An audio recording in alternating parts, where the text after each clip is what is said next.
أعوذ بالله من الشيطان الرجيم.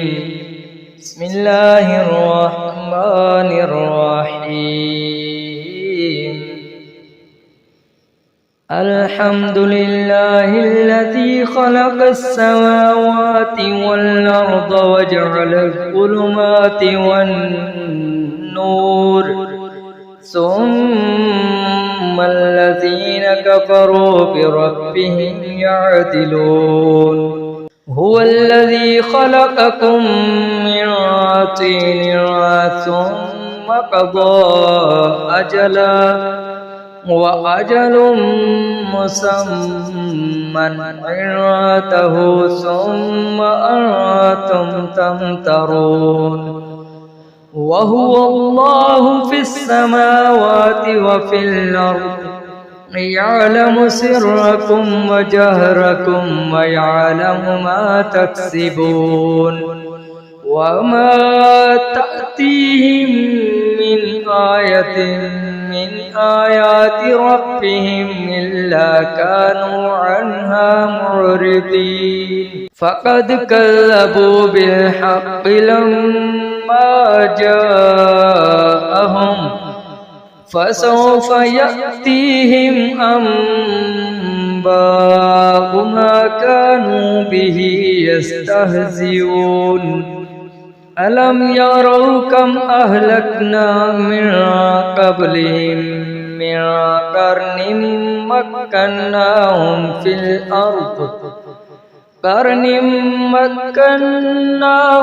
الأرض ما لم نمكن لكم وأرسلنا السماء عليهم مدرارا وجعلنا الأنهار تجري من تحتهم فأهلكناهم بذنوبهم وأنشأنا من بعدهم قرنا آخرين. ولو نزلنا عليك كتابا في قرطاس فلمسوه بأيديهم لقال الذين كفروا إن هذا إلا سحر مبين. وقالوا لولا أنزل عليه ملك ولو أنزلنا ملكا لقضي الأمر ثم لا ينظرون. ولو جعلناه ملكا لجعلناه رجلا وللبسنا عليهم ما يلبسون. ولقد استهزئ برسل من قبلك فحاق بالذين سخروا منهم ما كانوا به يستهزئون. قل سيروا في الأرض ثم انظروا كيف كان عاقبة المكذبين. قل لمن ما في السماوات والأرض قل لله كتب على نفسه الرحمة ليجمعنكم إلى يوم القيامة لا ريب فيه. الذين خسروا أنفسهم فهم لا يؤمنون. وله ما سكن في الليل والنهار وهو السميع العليم. قل أغير الله يتخذ وليا فاطر السماوات والأرض وهو يطعم ولا يطعم. قل إني أمرت أن أكون أول من أسلم ولا تكونن من المشركين. قل إني أخاف إن عصيت ربي عذاب يوم عظيم. من يصرف عنه يومئذ فقد رحمه وذلك الفوز المبين. وإن يمسسك الله بضر فلا كاشف له إلا هو وإن يمسسك بخير فهو على كل شيء قدير وهو القاهر فوق عباده وهو الحكيم الخبير قل أي شيء أكبر شهادة قل الله شهيد بيني وبينكم وأوحي إلي هذا القرآن لأنذركم به ومن بلغ أئنكم لتشهدون أن مع الله آلهة أخرى قل لا أشهد قل إنما هو إله واحد وإنني بريء مما تشركون الذين آتيناهم الكتاب يعرفونه كما يعرفون أبناءهم الذين خسروا أنفسهم فهم لا يؤمنون ومن أظلم ممن افترى على الله كذبا أو كذب بآياته إنه لا يفلح الظالمون ويوم نحشرهم جميعا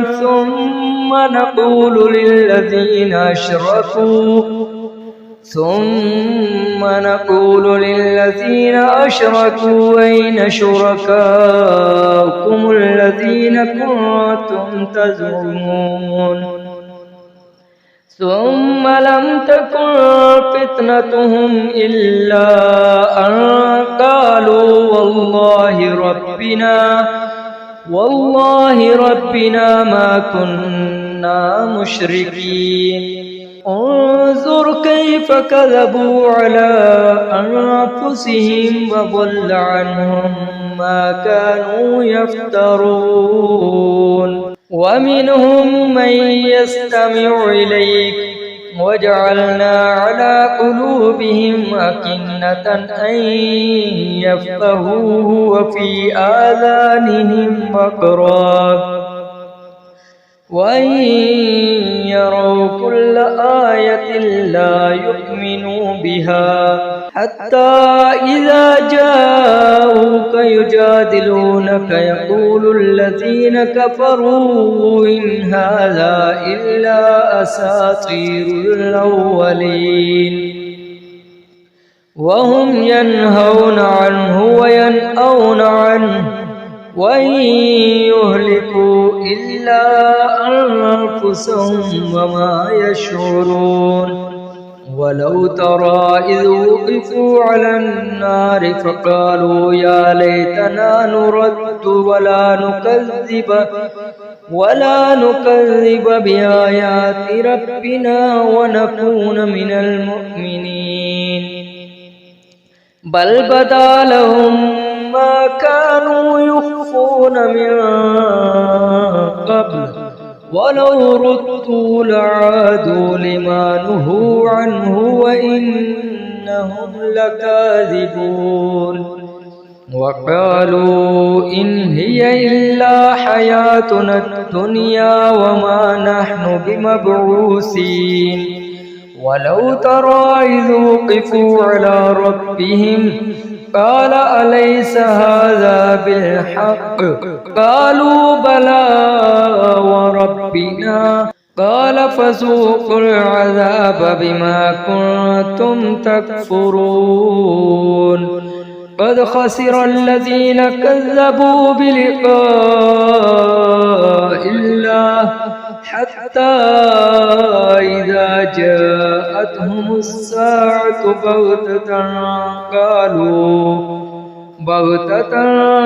قالوا يا حسرتنا على ما فرطنا فيها وهم يحملون أوزارهم على ظهورهم على ساء ما يزرون وما الحياة الدنيا إلا لعب ولهو وللدار الآخرة خير للذين يتقون أفلا تعقلون قد نعلم إنه ليحزنك الذي يقولون فإنهم لا يكذبونك ولكن الظالمين بآيات الله يجحدون ولقد كذبت رسل من قبلك فصبروا على ما كذبوا وأوذوا حتى آتاهم نصرنا ولا مبدل لكلمات الله ولقد جاءك من نبأ المرسلين وإن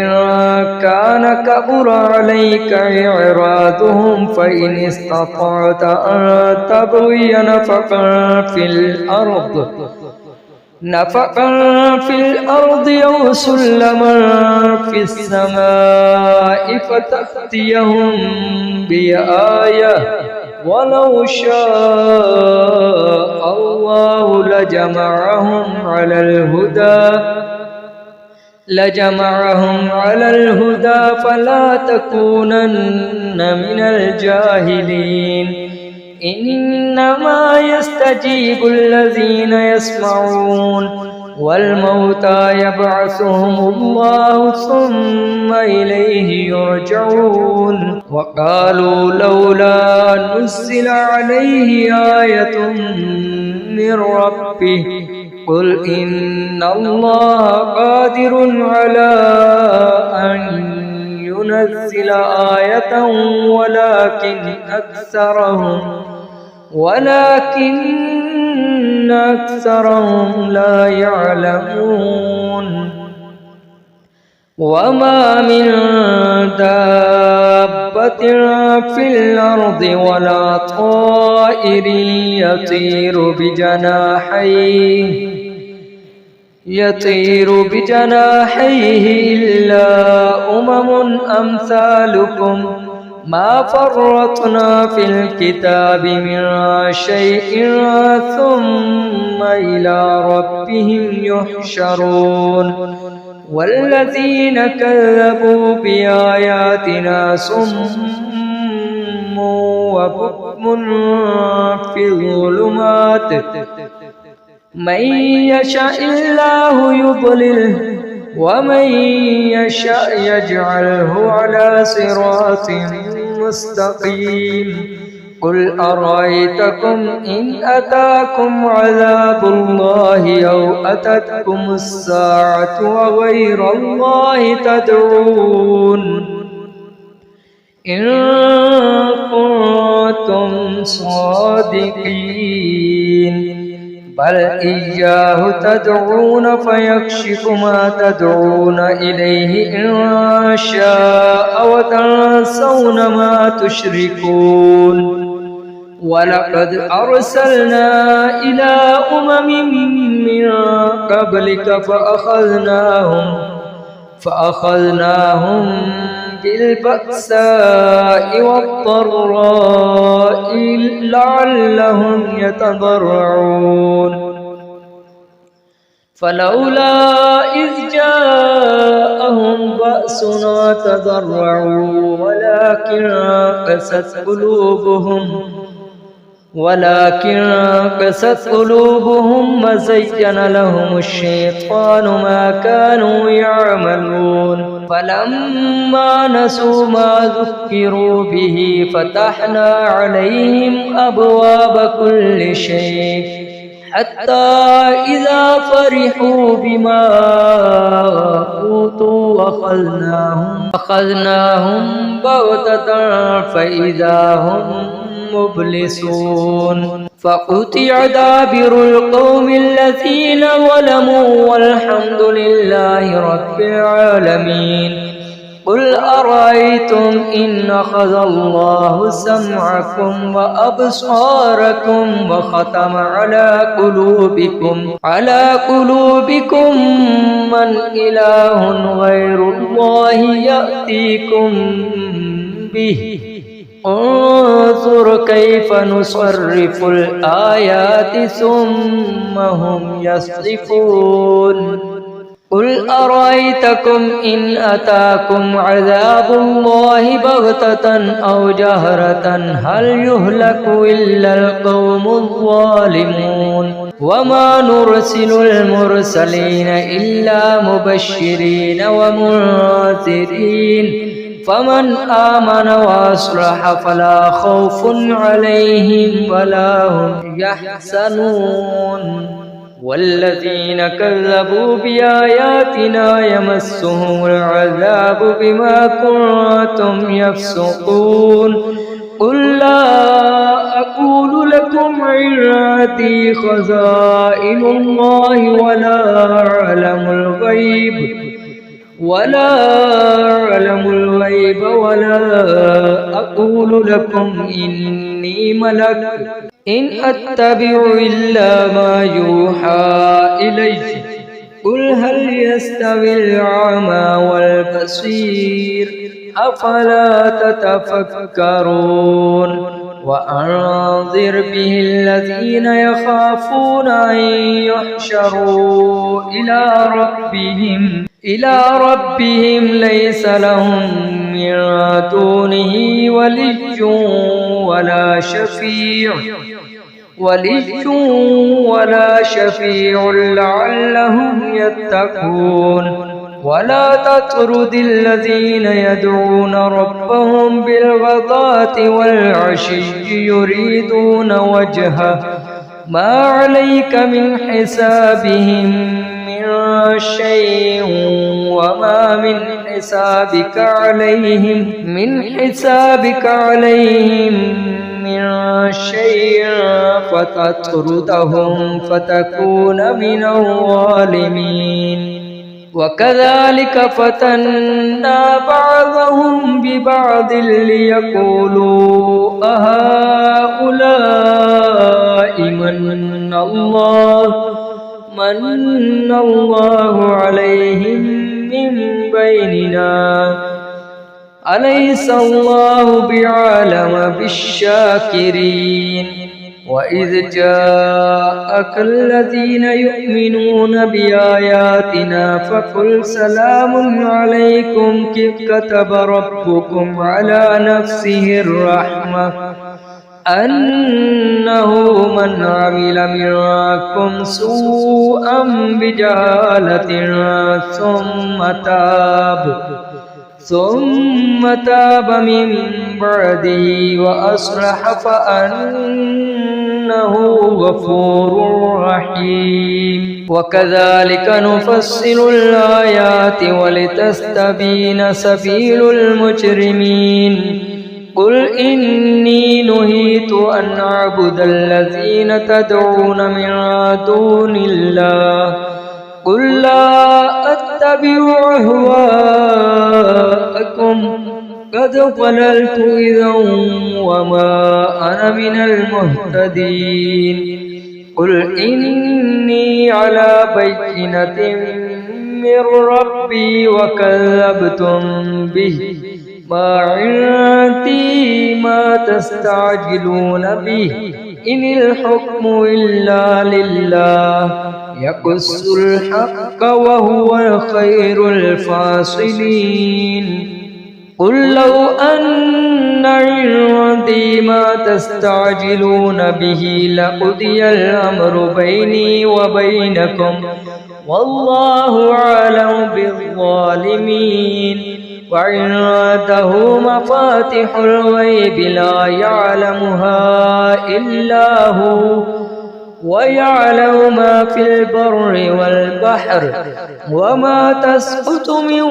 ورقة إلا يعلمها إلا يعلمها ولا حبة في ظلمات الأرض ولا رطب ولا يابس إلا في كتاب مبين وهو الذي يتوفاكم بالليل ويعلم ما جرحتم بالنهار ثم يبعثكم فيه ليقضى أجل مسمى ثم إليه مرجعكم ثم ينبئكم بما كنتم تعملون وهو القاهر فوق عباده ويرسل عليكم حفظة حتى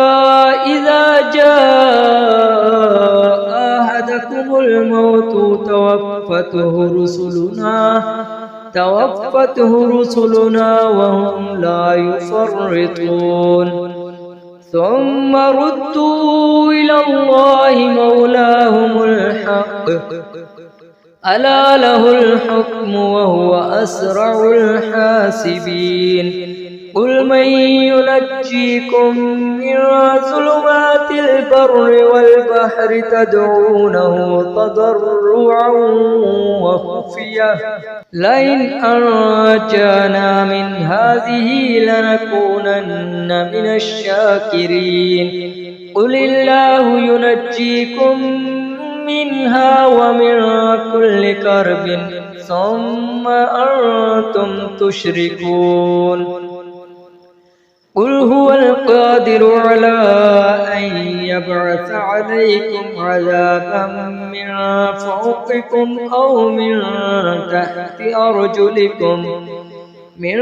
تحت أرجلكم أو يلبسكم شيعا ويذيق بعضكم بأس بعض انظر كيف نصرف الآيات لعلهم يفقهون وكذب به قومك وهو الحق قل لست عليكم بوكيل لكل نبأ مستقر وسوف تعلمون وإذا رأيت الذين يخوضون في آياتنا فأعرض عنهم حتى يخوضوا في حديث غيره وإما ينسينك الشيطان فلا تقعد بعد الذكرى مع القوم الظالمين وما على الذين يتقون من حسابهم من شيء ولكن ذكرى لعلهم يتقون وذر الذين اتخذوا دينهم لعبا ولهوا وغرتهم الحياة الدنيا وذكر به أن تبسل نفس بما كسبت ليس لها من دون الله ولي ولا شفيع وإن تعدل كل عدل لا يؤخذ منها أولئك الذين أبسلوا بما كسبوا لهم شراب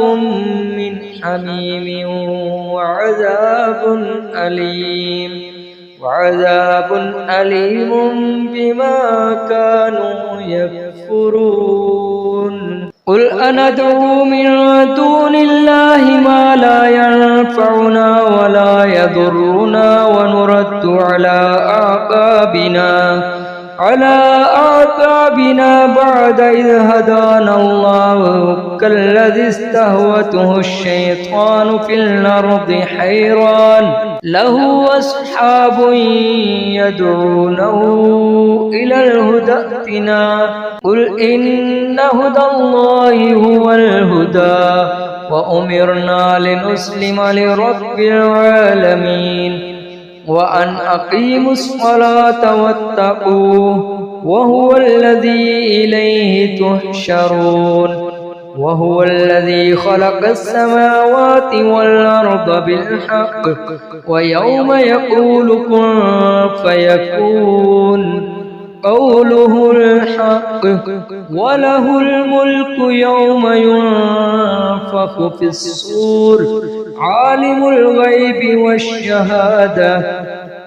وهو الحكيم الخبير. وإذ قال إبراهيم لأبيه آزر أتتخذ أصناما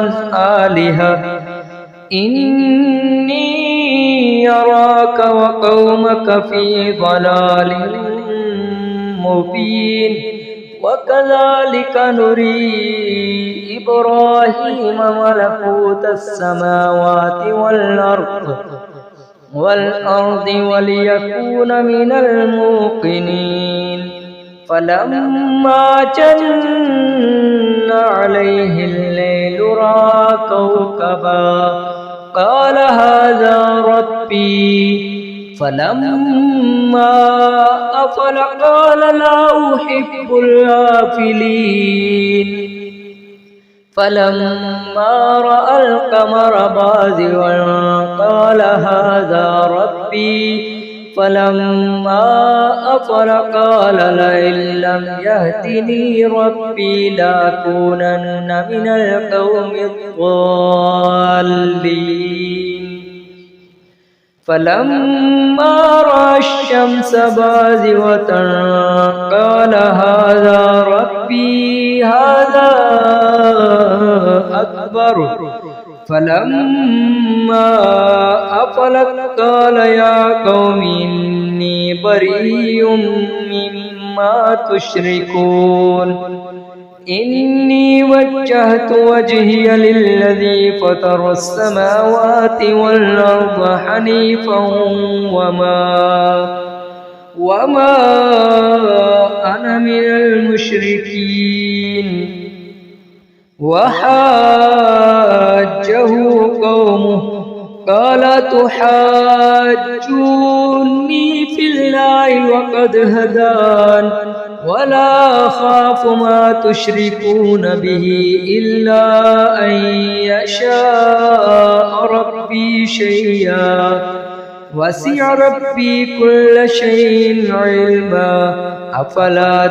تتذكرون. وكيف أخاف ما أشركتم ولا تخافون أنكم أشركتم بالله ما لم ينزل به عليكم سلطانا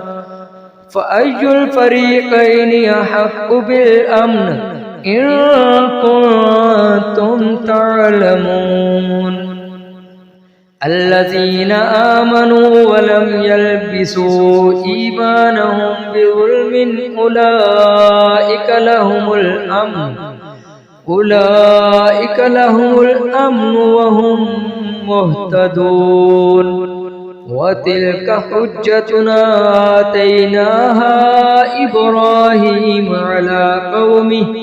نرفع درجات من نشاء إن ربك حكيم عليم. ووهبنا له إسحاق ويعقوب كلا هدينا ونوحا هدينا من قبل ومن ذريته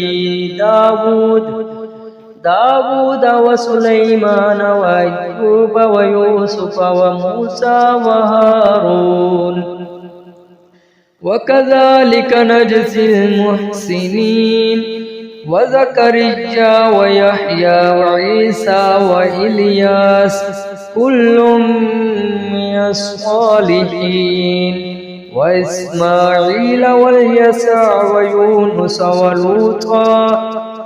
وكلا فضلنا على العالمين. ومن آبائهم وذرياتهم وإخوانهم واجتبيناهم وهديناهم إلى صراط مستقيم. ذلك هدى الله يهدي به من يشاء من عباده ولو أشركوا لحبط عنهم ما كانوا يعملون.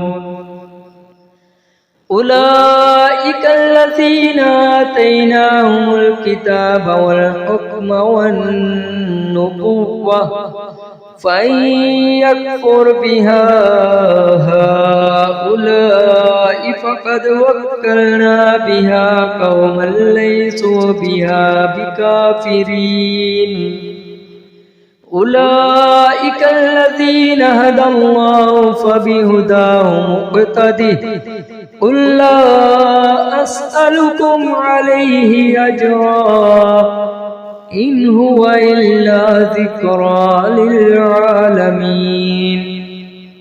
وما قدروا الله حق قدره إذ قالوا ما أنزل الله على بشر من شيء قل من أنزل الكتاب الذي جاء به موسى نورا وهدى للناس تجعلونه قراطيس تبدونها وتخفون كثيرا وعلمتم ما لم تعلموا أنتم ولا آباؤكم قل الله ثم ذرهم في خوضهم يلعبون وهذا كتاب أنزلناه مبارك مصدق الذي بين يديه ولتنذر أم القرى ومن حولها والذين يؤمنون بالآخرة يؤمنون به وهم على صلاتهم يحافظون ومن أظلم ممن افترى على الله كذبا أو قال أوحي إلي ولم يوحى إليه شيء ومن قال سأنزل مثل ما أنزل الله ولو ترى إذ الظالمون في غمرات الموت والملائكة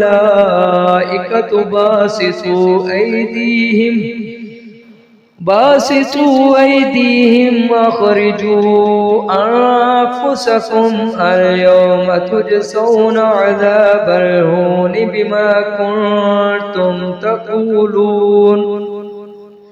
بما كنتم تقولون على الله غير الحق وكنتم عن آياته تستكبرون ولقد جئتمونا فرادا كما خلقناكم أول مرة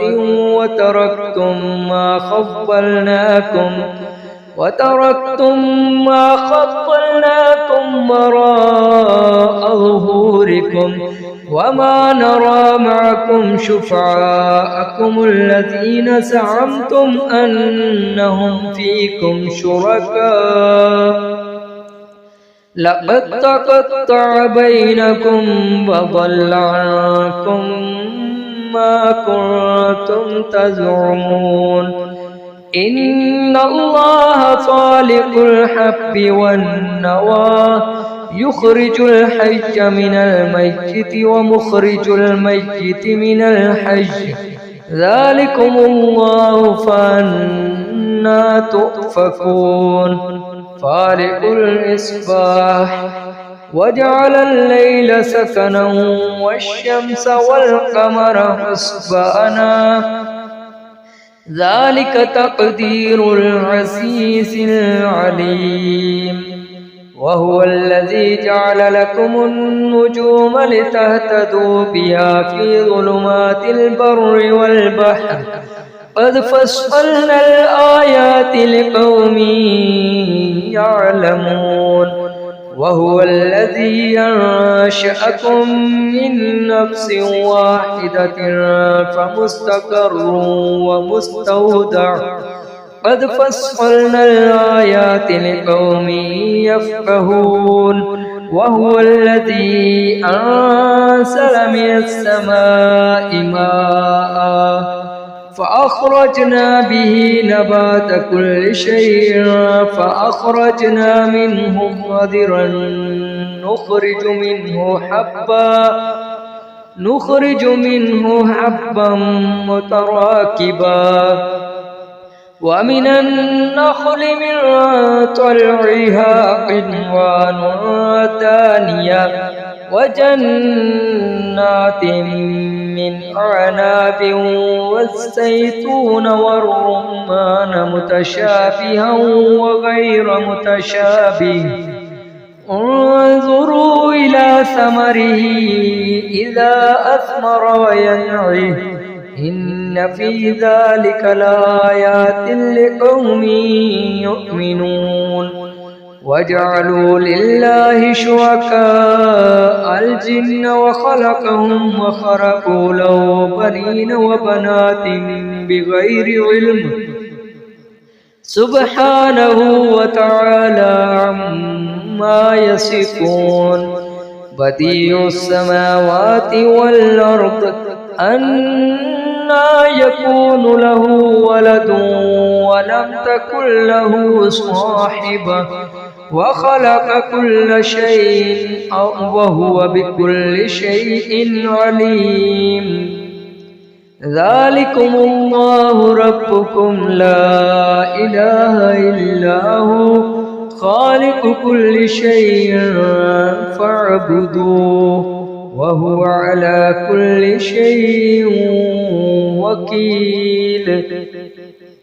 لا تدركه الأبصار وهو يدرك الأبصار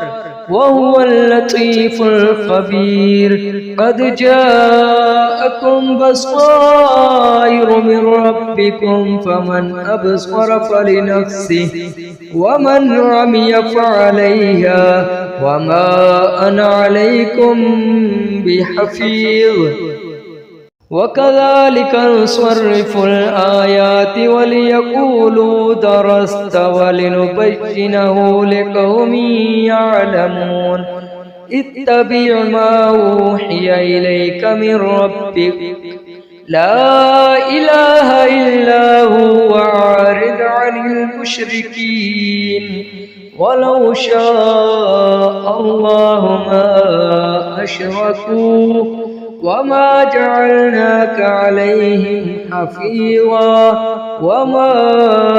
أنت عليهم بوكيل ولا تسبوا الذين يدعون من دون الله فيسبوا الله عدوا بغير علم كذلك زينا لكل أمة عملهم ثم إلى ربهم مرجعهم فينبئهم بما كانوا يعملون وأقسموا بالله جهد أيمانهم لئن جاءتهم آية ليؤمنن بها قل إنما الآيات عند الله وما يشعركم أنها إذا جاءت لا يؤمنون ونقلب أفئدتهم وأبصارهم كما لم يؤمنوا به أول مرة ونذرهم في طغيانهم يعمهون ولو أننا نزلنا إليهم الملائكة وكلمهم الموتى وحشرنا عليهم كل شيء قبلا ما كانوا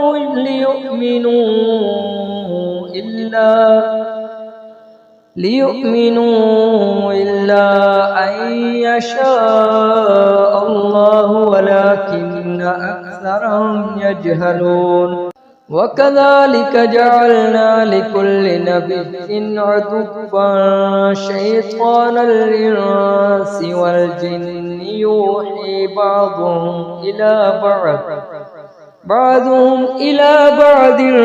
زخرف القول غرورا ولو شاء ربك ما فعلوا فذرهم وما يفترون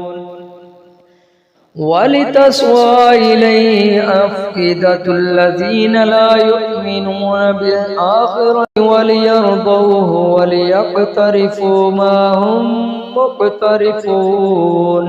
أفغير الله يبتغي حكما وهو الذي أنزل إليكم الكتاب مفصلا والذين آتيناهم الكتاب يعلمون أنه منزل من ربك بالحق فلا تكونن من الممترين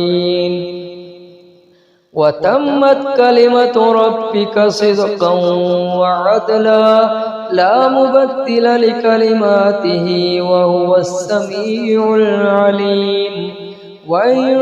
تطيع أكثر من في الأرض يضلوك عن سبيل الله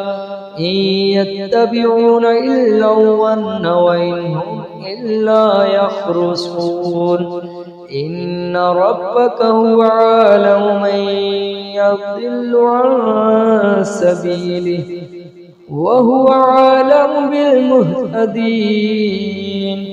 فكلوا مما ذكر اسم الله عليه إن كنتم بآياته مؤمنين وما لكم ألا تأكلوا مما ذكر اسم الله عليه وقد فصل لكم ما حرم عليكم إلا ما اضطررتم إليه وإن كثيرا ليضلون بأهوائهم بغير علم إن ربك هو عالم بالمعتدين وذروا ظاهر الإثم وباطنه إن الذين يكسبون الإثم سيجزون بما كانوا يقترفون ولا تأكلوا مما لم يذكر اسم الله عليه وإنه لفسق وإن الشياطين ليوحون إلى أوليائهم ليجادلوكم وإن أطعتموهم إنكم لمشركون أومن كان ميتا فأحييناه وجعلنا له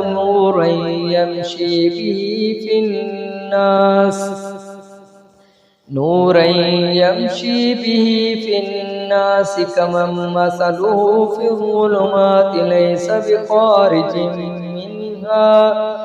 كذلك زجن للكافرين ما كانوا يعملون وكذلك جعلنا في قرية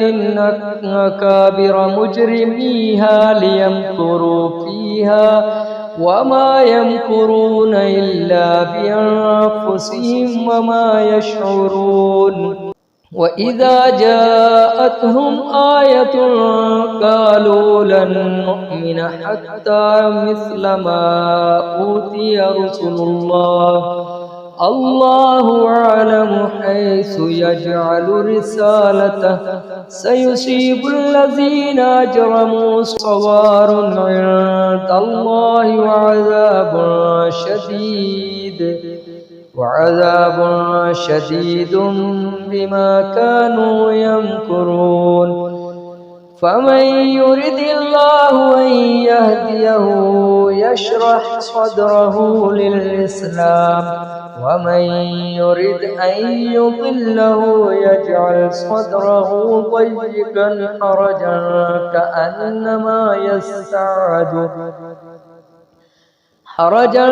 كأنما يسعد في السماء كذلك يجعل الله الرجس على الذين لا يؤمنون وهذا صراط ربك مستقيما قد فصلنا الآيات لقوم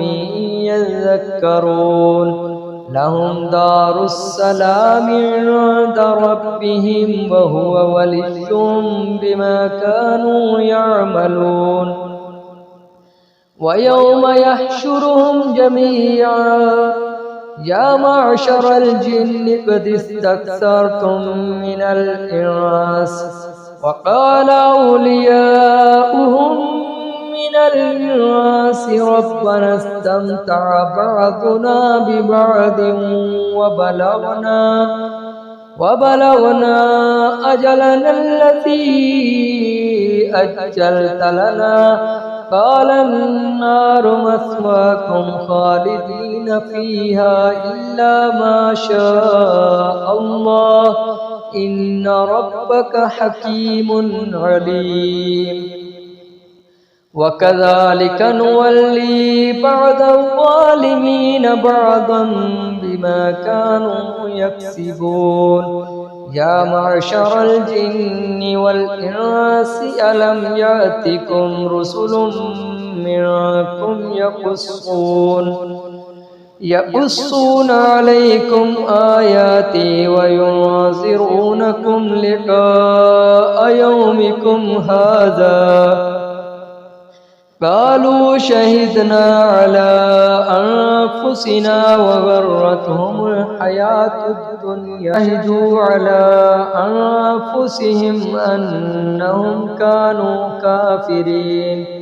ذلك أن لم يكن ربك مهلك القرى بظلم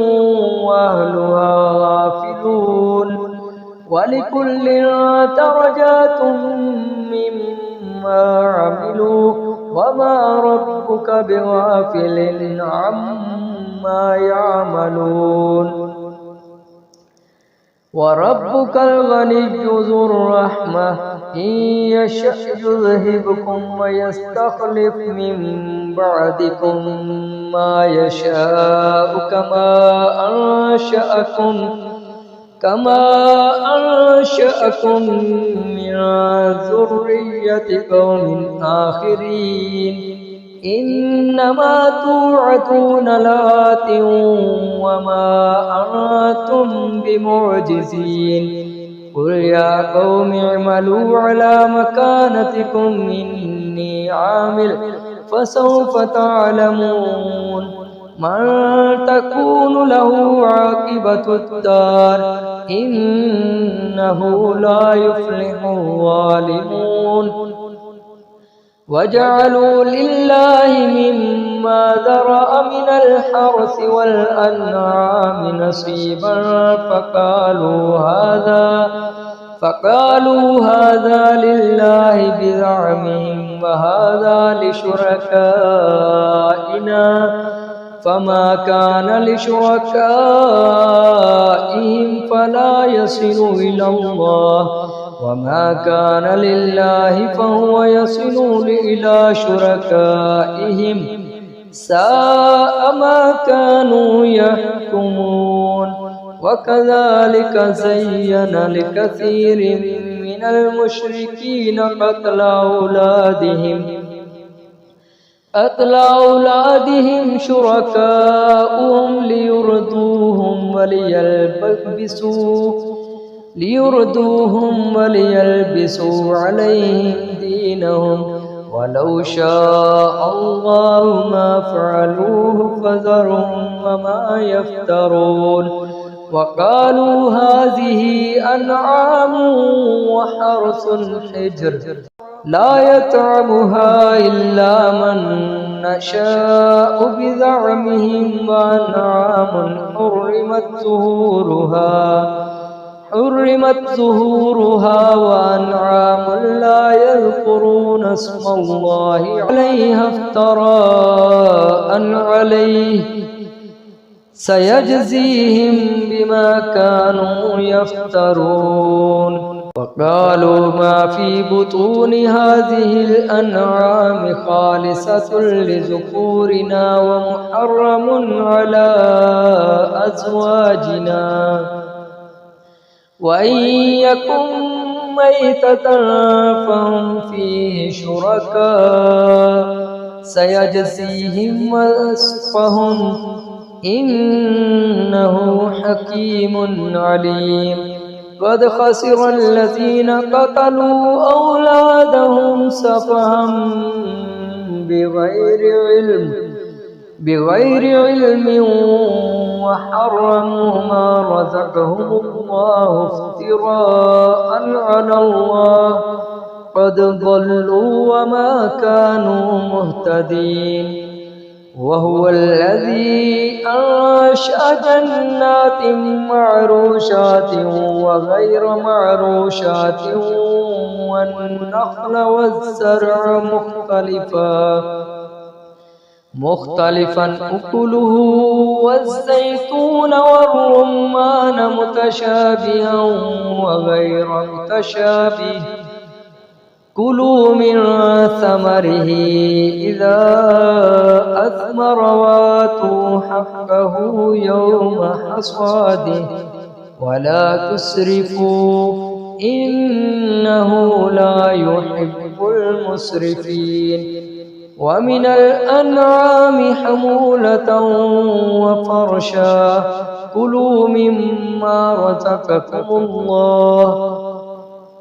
مما رزقكم الله ولا تتبعوا خطوات الشيطان إنه لكم عدو مبين 8 أزواج من الضأن 2 ومن المعز 2 قل أذكرين حرم أم الأنثيين أما اشتملت عليه أرحام الأنثيين نبئوني بعلم إن كنتم صادقين ومن الإبل 2 ومن البقر 2 قل أذكرين حرم أم الأنثيين أما اشتملت عليه أرحام الأنثيين أم كنتم شهداء إذ وصاكم الله بهذا فمن أظلم ممن افترى على الله كذبا ليضل الناس بغير علم إن الله لا يهدي القوم الظالمين قل لا أجد فيما أوحي إلي محرما على طاعم يطعمه إلا أن يكون ميتة أو دما مسفوحا أو لحم خنزير فإنه رجس أو فسقا أهل لغير الله فمن اضطر غير باغ ولا عاد فإن ربك غفور رحيم وعلى الذين هادوا حرمنا كل ذي ظفر ومن البقر والغنم حرمنا عليهم شحومهما إلا ما حملت ظهورهما بالحوايا أو ما اختلط بعظم ذلك جزيناهم ببغيهم وإنا لصادقون فإن كذبوك فقل ربكم ذو رحمة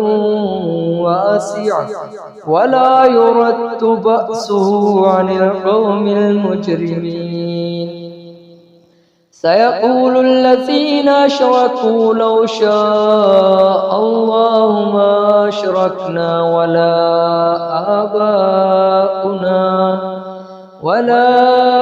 آباؤنا ولا حرمنا من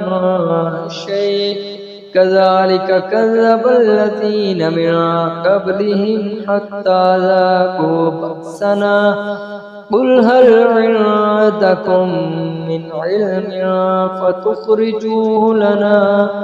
إن تتبعون إلا الظن وإن أنتم إلا تخرصون قل فلله الحجة البالغة فلو شاء لهداكم أجمعين قل هلم شهداءكم الذين يشهدون أن الله حرم هذا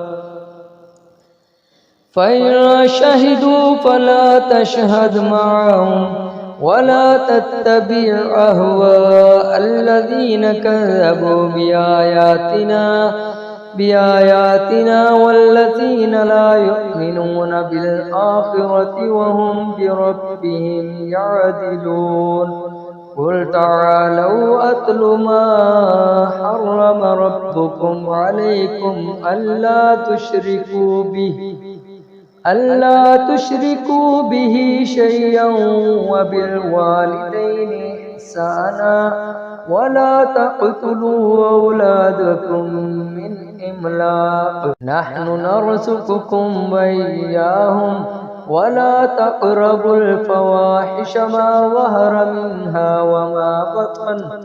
ولا تقتلوا النفس التي حرم الله إلا بالحق ذلكم وصاكم به لعلكم تفلحون ولا تقربوا مال اليتيم إلا بالتي هي أحسن حتى يبلغ أشده وأوفوا الكيل والميزان بالقسط لا نكلف نفسا إلا وسعها وإذا قلتم فاعدلوا ولو كان ذا قربى وبعهد الله أوفوا ذلكم وصاكم به لعلكم تذكرون وأن هذا صراطي مستقيما فاتبعوه ولا تتبعوا السبل فتفرق بكم عن سبيله ذلكم وصاكم به لعلكم تتقون ثم آتينا موسى الكتاب تماما على الذي أحسن وتفصيلا لكل شيء وهدى